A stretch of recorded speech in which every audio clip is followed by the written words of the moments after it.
one word to summarize your ownership experience, what would it be? Invigorating, wild, but worth it. Rewarding. Pressure makes diamonds. You know, your character growth doesn't come from long walks on the beach. Fulfilling. Not boring. It's a roller coaster. Just be ready. Welcome to the Path to Owning It podcast by Provide, hosted by me, Corey Brown, a marketing leader at Provide with over a decade in supporting small businesses. Whether you're an aspiring or established founder, here you'll find tools and advice to start building your legacy and take your business to new heights. To help you achieve your entrepreneurial ambitions, each month, we'll tap into our unparalleled network of industry experts who will join us on our quest to provide the answers to your most pressing questions.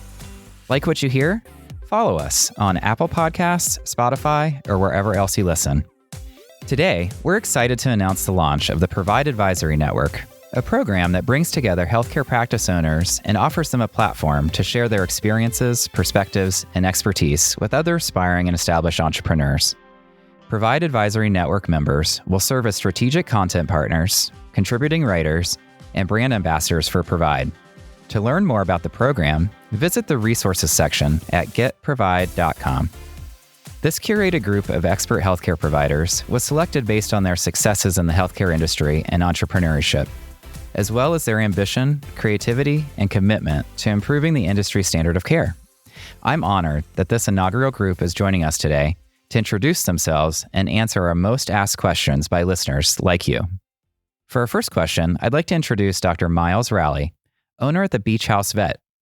She built her animal hospital in Florida from the ground up, and her areas of interest include a mix of traditional Western medicine, complemented by alternative modalities such as acupuncture, herbs, and laser therapy. Dr. Rowley, welcome to the show. Thanks for being here. Thank you for having me. I'm excited to chat with you today. Yeah, I would just love to know what inspired you to become a hospital owner, and what do you believe are the key benefits of owning an animal hospital compared to being an associate? There's so much to this question, but I would first like to probably start with who inspired me to be a practice owner, because I started in the field at the age of 14, and the practice owner that I worked under, he was really the reason I wanted to own a practice from a very young age, because he was not only a wonderful veterinarian, but he was a community leader and a philanthropist, and he was just one of the most well-loved and respected people in our whole community. And I just decided at a very young age I wanted to be just like him. So I really attribute it to that, and combined with my just overall passion for the profession and knowing that I would always want to take this as far as I could. And practice ownership is new to me, but I'm super excited to see what the future holds and probably grow a lot more from here. Yeah, absolutely. And I've read that you were also inspired by a Facebook group of DVM moms that kind of gave you the nudge to go into ownership. Is that right? Absolutely. So, in today's market, there's just so many options for ownership. And I learned a lot from my fellow DVM mamas who encouraged me to pursue the startup independent practice. And I'm very thankful that they did, because it's been the greatest decision I ever made. Yeah. And you're like 11 months in, if I'm remembering correctly. 9.5. 9.5. Okay. Yeah. Tell us how it's going. Is it everything you thought it would be? It is wonderful. I mean, it has blown my expectations completely away. I'm extremely grateful for our success from launch day. And I do have to attribute a lot of that to the corporatization of veterinary medicine, because I live in a town where people have just been so thrilled to have an independently family-owned practice and a customized care for their pets. A lot of the practices around me went corporate recently. So it's just been a really natural, organic growth from day one, and it's been really fun, really, really fun. Yeah, that's amazing. And as a newly appointed Provide advisor, what do you hope to share with aspiring owners that can aid in their ownership journeys? I think that making connections is so important. And if ownership is on your radar, the benefits of connecting with a medical real estate agent early on in the process and getting to know your lenders and forming a relationship with the bank. So I always tell people it's kind of like being pre-approved for a mortgage, having all that legwork done on the front end and really having your homework done so that if something does happen to fall into your lap, which is what happened in my case, I had already had all the information, all the connections made. So that just really aided in the process and made it seamless and a lot less stressful. Yeah, I bet. We hear that all the time on the show. It's the relationships you make are really what's important in the success of the practice. So I think that's great advice. Thank you. I'd like to next introduce Dr. Kate McGowan, owner at the Healthy Pet Veterinary Clinics in Georgia. She used her education, familiarity with high-end luxury brands, and experiences in both private and nonprofit arenas to develop her vision for a boutique-style, high-quality veterinary clinic. She currently owns 2 practices employing 4 doctors and 11 team members. Dr. McGowan, thank you for being here. Hey, thanks for having me. It's a pleasure. Of course. You know, as someone who started with 1 clinic and expanded to 2, what are the most critical steps you took in the initial planning stages of your hospitals? And what advice would you give to those who are considering the same? Like Dr. Rowley said, there's so much to that question because there's so much you could say. But I would say the biggest thing is we started with the end in mind. What did we want? And we developed a very clear vision of what we wanted for our clinics. What did we want for us as a family? Because this was a family decision for us. It affects all different areas of our lives. And then we kind of developed what we wanted from there of the 30,000 foot view. How is it going to look to the community? How is it going to operate internally? What is the practical, like down to earth, day to day part of it going to look like? And we planned all of it meticulously. We knew for us, we wanted something that was different for our area. We didn't want like a regular veterinary clinic. We wanted something that was a higher end boutique style. Like you said, pulling from my experience from working for Ritz-Carlton, we took a lot of notes from there, from Chick-fil-A and their customer service, because we took a step back. And when we were looking at first clinic, knowing we wanted more clinics, like how are we going to build on that? So we studied other businesses who did that and did it with the customer service focus, which is what we kind of feel veterinary medicine is. Veterinary medicine to us is more of a customer service industry who serves our customers, our clients through vet med. Not to say we don't practice high quality medicine. We absolutely do. That's how we provide that high end service, but ultimately it's the client we're serving. And so we took that as the jumping off point for planning the clinic. And then when we started the clinic, we did everything from like naming the clinic, something that was a brand that could be expanded, could be moved to another location, still recognizable.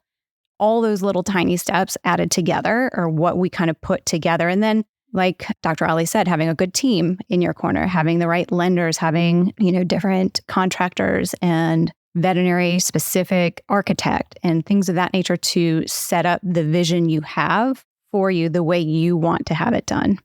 Yeah, I think that's such a good point. I would love to know too, going from 1 clinic to 2, what did you learn from clinic 1 that you took with you into your planning for clinic number 2? A lot of what didn't work.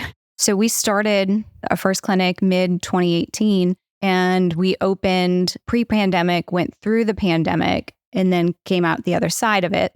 And then at year 5 or so is when we actually, in earnest, started looking to open the second clinic and really kind of looking back and saying, okay, what processes did we have to refine and what can we do better and what can we improve on? And it really was more of that push into what did we do wrong necessarily? Yeah. Because we know what we can do right. We know what we do well. That's great. But what can we continually improve on and what can we do better?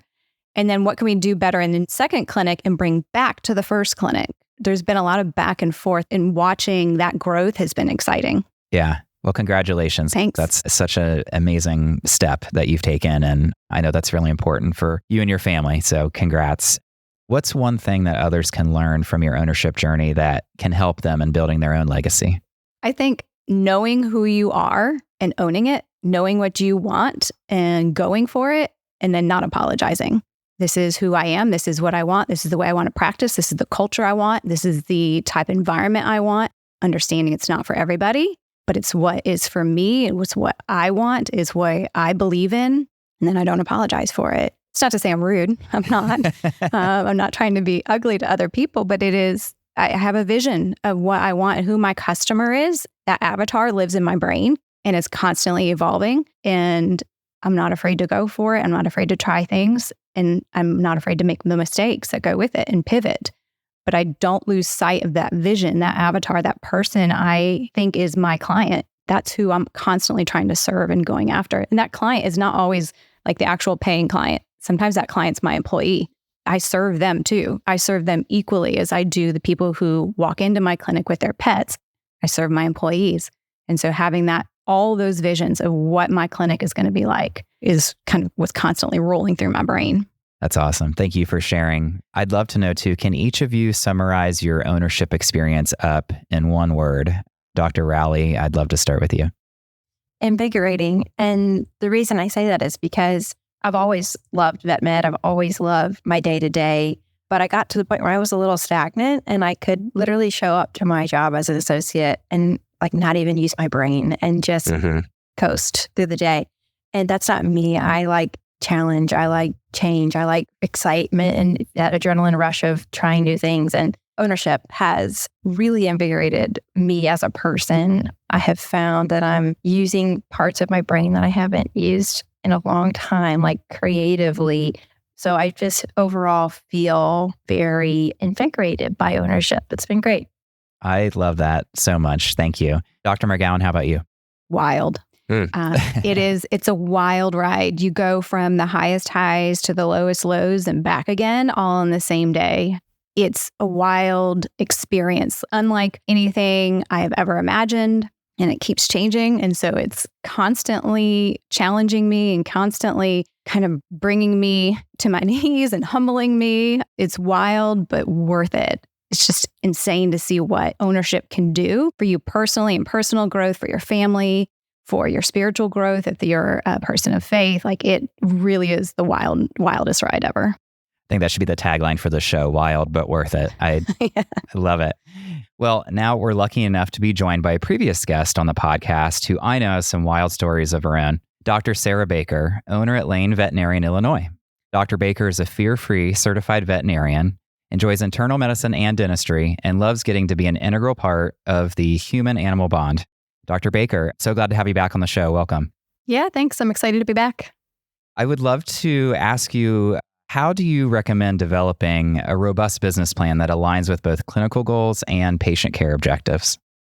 Yeah, I think especially in veterinary medicine, patient care is always at the forefront of our ideas and mainstay of how we want to run a business. And, the most important things to us, because we all got into this because we love animals and we want to make sure that we're taking the best care of them. Luckily, I think when you're trying to come up with your business plan and thinking about that, obviously, the finances are important, but it doesn't have to be the first thing we think about. When we go into it, we're thinking about our patients and the best thing for them. And I know you have a pet of your own, and I do too. And when we practice, we think about that. We think, I do want to practice on my patients the same way I would treat my own animals. And as a result, the finances of that do sort of just follow. So from our perspective, we get to focus on medicine, focus on surgery, focusing on bettering ourselves, staying up on top of technology and all of the things that are coming down the pipeline, AI and new things like that. And it's very easy to then implement that into our business plan, because when you're treating pets at gold standard care and the compassionate care that we all want to provide, the financials sort of just follow suit for it.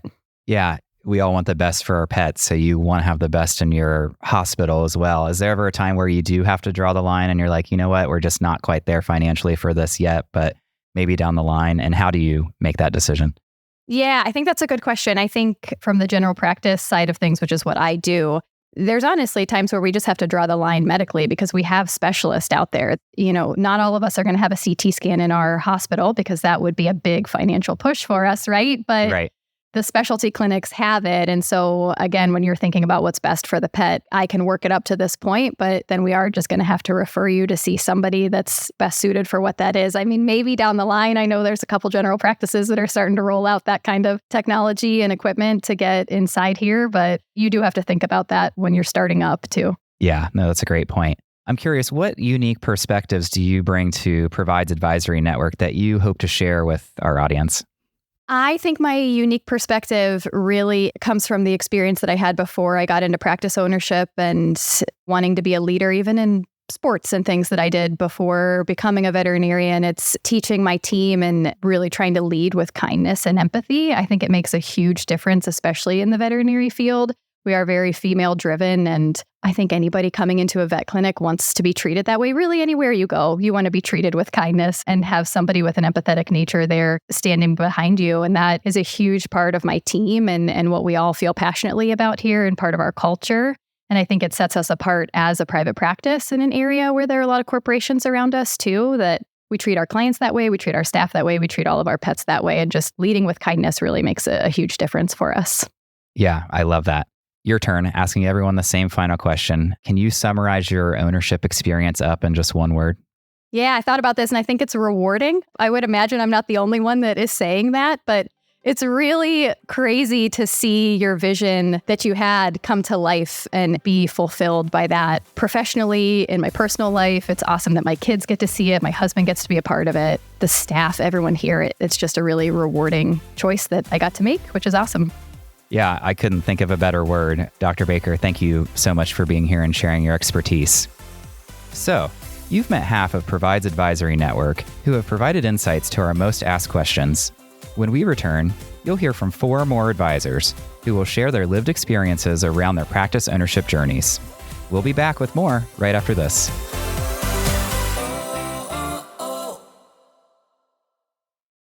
Ready to take your practice to the next level? Meet the Provide Card, the credit card built specifically for healthcare practice owners. Available in addition to your Provide practice loan, with the Provide Card, you'll be transported to a world of new opportunities for your practice, where you can access the spending power you need to build your legacy. You can earn rewards on all purchases, all the time, with no rotating categories and no point expiration. At Provide, we're creating the future of personalized banking for healthcare practice owners. To learn how to apply for the card that makes your purchases go the extra mile, contact your Provide representative or visit getprovide.com/providecard for more information, including rewards terms and conditions.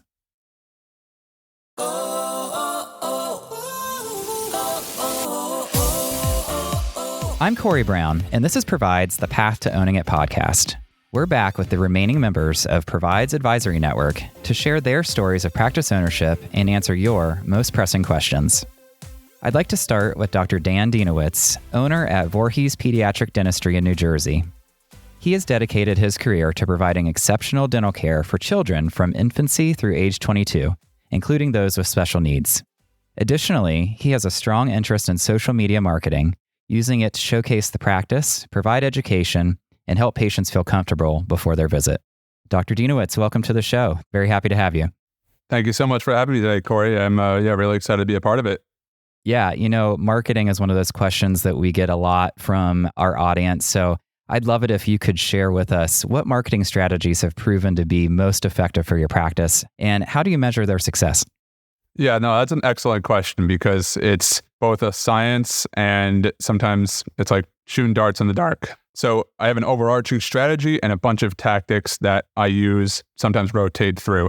My practice is only 2 months old, so I don't have a lot of numbers right now to go off of, but one of the big things that I started a year prior to opening my practice was my social media presence. So on Instagram, Facebook, and TikTok, I did that because I was opening up in a part of New Jersey that was very far from where I used to be living, so I was trying to pre-build my reputation.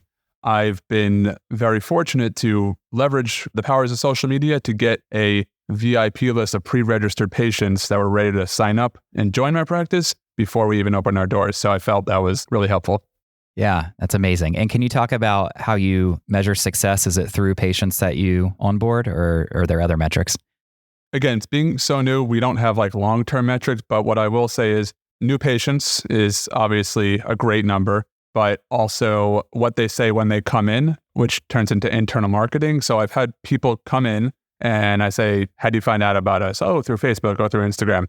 Ultimately, what was a big home run for me was when they said, what I really liked about it was I was able to show my children what your practice was like and who you were before they came in. Because the dentist can be an intimidating thing, especially for children. Yeah. And that is what has really helped start to spread the word, one single patient at a time. As a startup, we just focus on one patient at a time and getting that experience right. And if we, get a slam dunk with one person, they're going to tell their friends.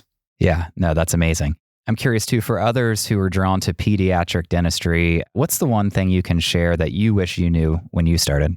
What I wish I knew when I started was to focus more on understanding the business.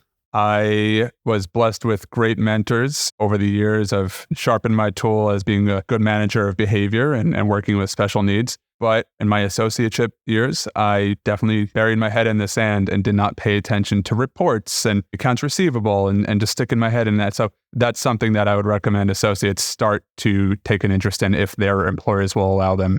Yeah, no, that's great advice. And lastly, like everyone else, can you summarize your ownership experience up in just one word? Wild. Wild is good. Wild is sometimes not good, but not boring. It's definitely been an unboring year. Yeah. Seeing as that's the second wild we've gotten on the show so far, I think that's pretty accurate for most. So, Dan, thank you so much for your expertise and your time. Next, and also returning to our show, is Dr. Krishka Mustafa, co-owner at Root Modern Dentistry in Virginia. She combines comprehensive, quality dental care with a friendly, nurturing environment based on the philosophy that the root of all happiness begins with a radiant smile. She's also inspired by her unique background that blends a love for the arts with a commitment to using her hands creatively. Dr. Mustafa, I would love it if you could share, because we get this question a lot about technology. What do you believe technology plays in modern healthcare practice ownership, and how can new owners leverage it to improve efficiency and patient care? Well, thank you for having me. I'll put it in our own office, and the feedback we've gotten, technology helps educate the patient. And when the patient knows what's going on, kind of see what's going on, not just us looking at an x-ray image or a film and say, hey, you have a cavity DO of 12, we need to fill it. More so, we're scanning them with a 3D scanner. We're showing them the AI tool on the x-ray that shows them where the decay is, how deep the decay is. It gets them to understand and want to address it quicker. And it helps in that we're not trying to sell dentistry. We're prescribing dentistry. We're saying this needs to be done. It just helps us relay the information over when the patient visually sees that. And at that point, our job just becomes easy. We diagnose, we show, we educate, and then we get to do the work that we found. How important would you say co-diagnosis is when presenting treatment to patients? Crucial. It's super important. I think we're in a field where, for some reason, dentistry is just not as respected as other areas of medicine. And so, I don't know if they relate us to used car salesmen or no disrespect to them, but it's almost like they don't believe what we want. Oh, they just want to give me a crown. Oh, they just want to align my teeth. For some reason, the benefit of the doubt is not there that we want the best for them. We want to align your teeth for health and functional reasons. We want to put the crown on there so it's not broken and you don't have to deal with an implant down the road or a bridge. So saying it, but also showing them and pointing to it and having another tool to tell you, hey, there is decay there, helps a lot in us relaying over what's going on and what needs to be addressed. Yeah. What's your favorite piece of technology that you've utilized in your practice? Oh, gosh, it's toss up between the AI tool on my imaging. It's just so nice when it gets circled and it says, this is calculus, this is decay, this is bone loss, because we're measuring that with a probe. We see it all. For some reason, they trust the AI tool more than the dentist. And they're like, oh, great. The AI tool says there's calculus. There must be calculus there. So I would say the AI tool is my favorite. And I didn't think it would be. I initially had committed to the 3-month free. Oh yeah, I'll try it out. But I realized that, it does my job for me. I reiterate. And sometimes it overdiagnoses and it makes us seem that like the heroes that we are. We're like, hey, this thing is diagnosing everything. We don't need to do everything on here. We can afford to improve oral hygiene, floss, use necessary oral hygiene routine care at home, and we can come back to it. And at that point, again, you look like the hero. It's like, okay, this dentist doesn't want to drill everything they see. They're trying to help me. So the AI tool is my favorite, but my patients also love the iTero scanners. That's awesome. Thank you for sharing that. I'm curious, what's the biggest life lesson you've learned since opening your practice? Oh boy. Just continue believing in yourself. You're going to hit roadblocks. There are going to be moments where you're questioning why you're doing this, why you even came down this rabbit hole. We should have just stayed as an associate. But truly, if you go back to the core of what it took to peel this Band-Aid off and want to open an office, at the end of the day, you will be successful. You're going on an uphill. Sure, the uphill doesn't look like this and it'll look like this, but at the end of the day, you're going in the right direction. And if I'm not reminding myself of that, my team reminds me of it and my husband reminds me of it. That's fantastic. Okay, your turn. One word to summarize your ownership experience. What would it be? It's interesting because we were talking about this, but I would say a roller coaster. It's thrilling, but there are moments of fear and there are moments of, I don't know if I'm coming back up from this, but you do. And it all ends up as a joy ride. It's a roller coaster. Just be ready. Yeah. Well, thank you so much for coming back to the show. We really appreciate it.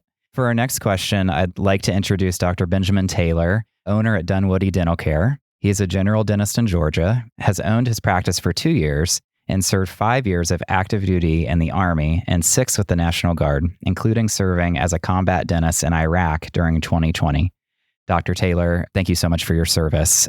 I'd love to talk to you more about that, but for today, we're sticking to questions we've had. So what strategies do you think you found most effective in building and maintaining a strong patient base in a competitive healthcare market?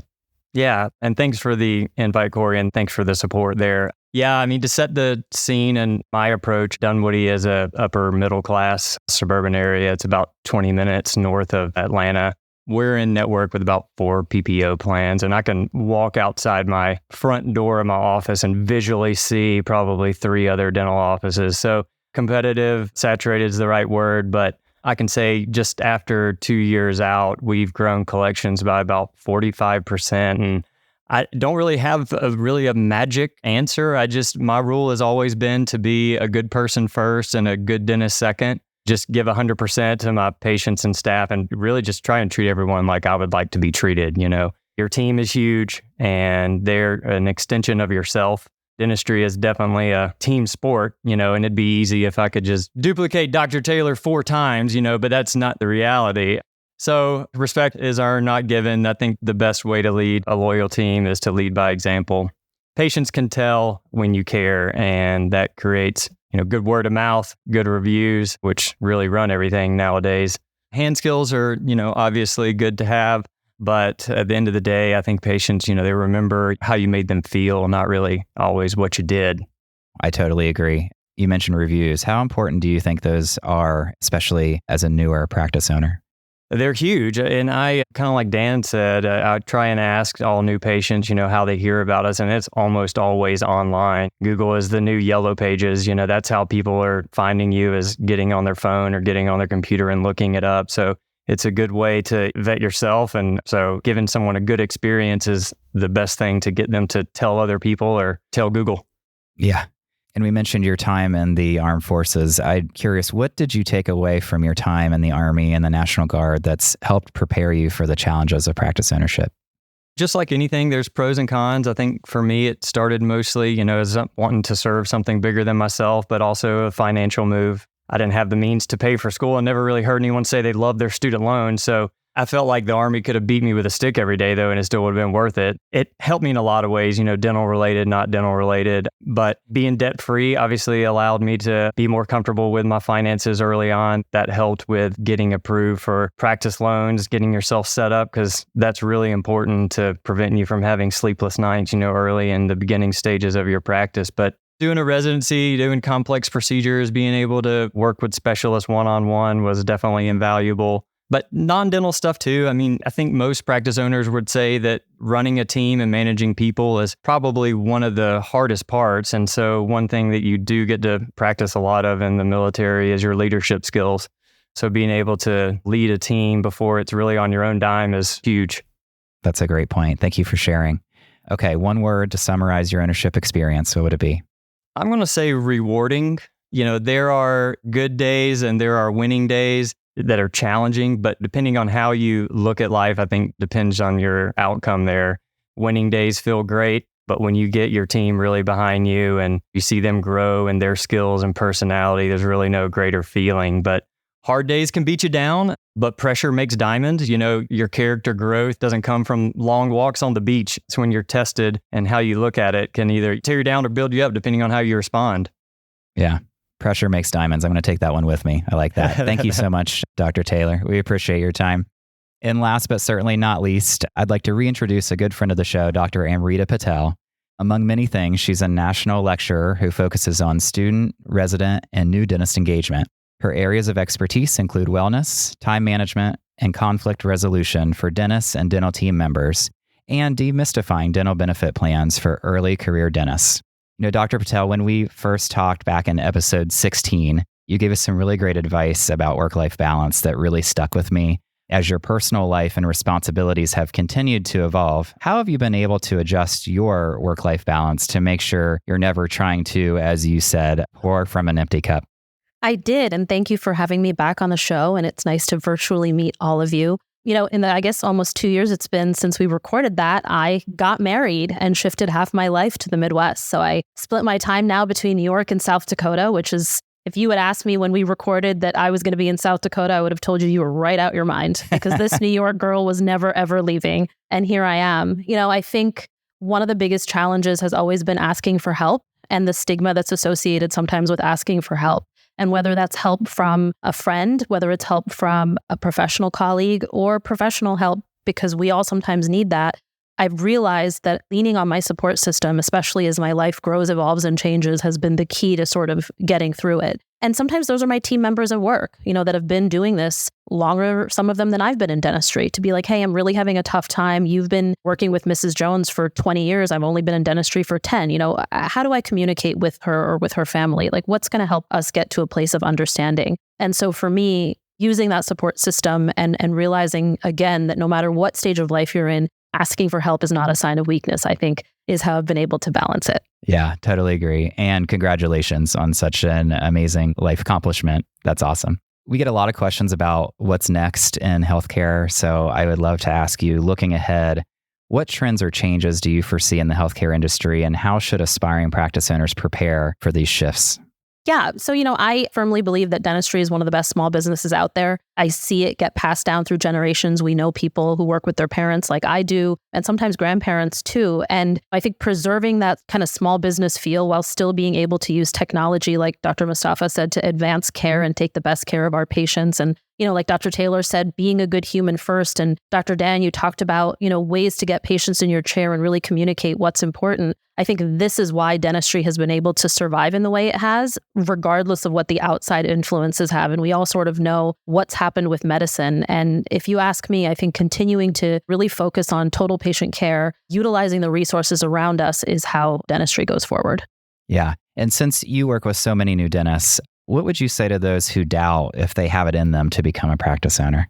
Find a mentor. A mentor does not have to be a dentist. You can have multiple mentors. Find someone that's been through it or maybe is going through challenges like you are. If I was going to do a startup, I'd call Dr. Dan and say, hey, you're 2 months in. Tell me what's worked. Tell me what hasn't. And I think the most challenging part about finding a mentor and sometimes listening to a mentor's advice is that sometimes you're going to hear stuff that you don't want to hear. And maybe it doesn't feel great to hear that, but understanding that it's coming from a place of, I've made this mistake or I've been down this path and I'm trying to advise you from a place of wisdom, I think is important when you take advice from a mentor. And so what I would say is get out there and talk to as many people as possible. Obviously, your professional colleagues are a great place to start, but I talk to small business owners in the areas that our practices are in all the time. What's working, what's not working, what kind of promotions are you running, where are you seeing new clients coming from? Really kind of keeping that flow of communication open, I think, with as many sources as possible is a really great way to figure that out. Yeah, I think you've hit the nail on the head, and I want everyone listening to just hear that again. Find a mentor. We've heard it time and time on the show. I think that's such an important thing, so thank you for reiterating that.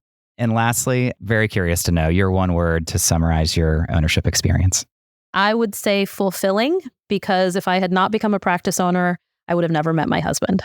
So sweet. I love that. Thank you so much. And thank you for being here again, Dr. Patel. We love having you on our show. And I can't thank all of you enough for taking the time to be here. You're not just exceptional doctors and business owners. You're passionate advocates for human-centered care, innovative leaders in your fields, compassionate community builders. And we are just really grateful for your perspective and commitment to helping others on their journeys to practice ownership. You can find more information and perspectives from these advisors by visiting getprovide.com.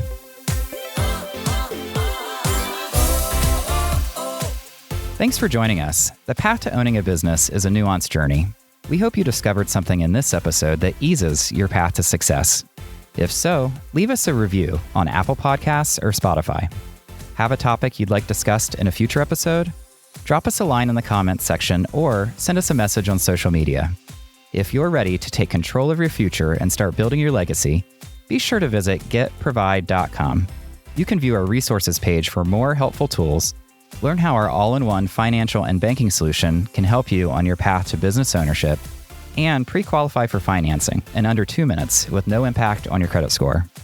The Path to Owning It is brought to you by the team at Provide with support from Slide 9 Agency. And it's produced by PodCamp Media, branded podcast production for businesses. podcampmedia.com. Producer Dusty Weiss, editor Emily Kasinger. For Provide, I'm Corey Brown. Thanks for making us part of your journey.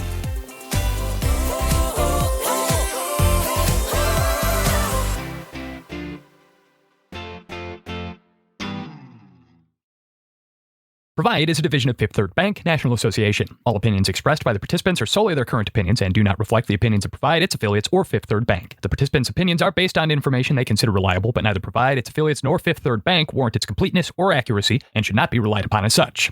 This content is for informational purposes and does not constitute the rendering of legal, accounting, tax, or investment advice or other professional services by Provide or any of its affiliates. Please consult with appropriate professionals related to your individual circumstances. All lending is subject to review and approval.